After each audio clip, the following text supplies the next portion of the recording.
আসসালামু আলাইকুম, কেমন আছেন সবাই? সাদিয়াস পরিবারে আপনাদের সবাইকে স্বাগত। আজ শুক্রবার, সারাদিন মনটা কেমন জানি একটু খারাপ খারাপ লাগতেছিল। তো সন্ধ্যার পরে ভাবলাম একটু ঘুরে আসি। তো এটা হচ্ছে চায়না প্রজেক্ট। এখানে নাকি বারবিকিউটা অনেক ভালো লাগে। গিয়েছিলাম খাওয়ার জন্য। তো বাবা দাম শুনে খাওয়ার ইমেজটাই নষ্ট হয়ে গেল। যাই হোক, তো আসলে দরাদাম করলাম যে কত টাকা কী বৃত্তান্ত। অনেক টাকা দাম। এখানে বিভিন্ন রকমের মাছ পাওয়া যায়, সাগরের রূপচাঁদা, আবার কি কঙ্কন মাছ পাওয়া যায়, বড়ো ধরনের একটা মুরগি, অক্টোপাস, যাই হোক অনেক কিছু পাওয়া যায়, কাঁকড়া।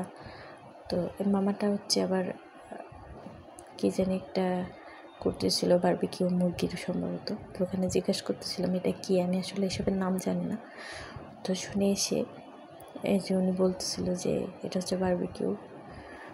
পরে ওখান থেকে শুনে আবার আসলাম এই সাইডে, এসে জিজ্ঞেস করতেছিলাম এখানে যারা যাবে কি বলবো, একটাকে বাঁশ খাবে, বাঁশ ছাড়া অন্য কিছু না, মাছ তো খেতে পারবে না, এত দাম। আর গরিব মানুষের দ্বারা তো পসিবলই না।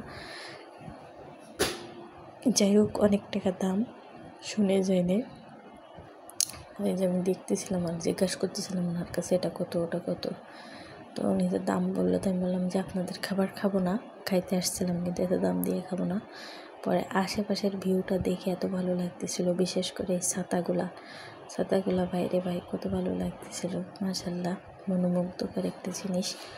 যাই হোক, আশেপাশের ভিউটাও সুন্দর, ওনাদের হোটেলটাও সুন্দর। এখানে রেস্টুরেন্ট বলে এটা সম্ভবত।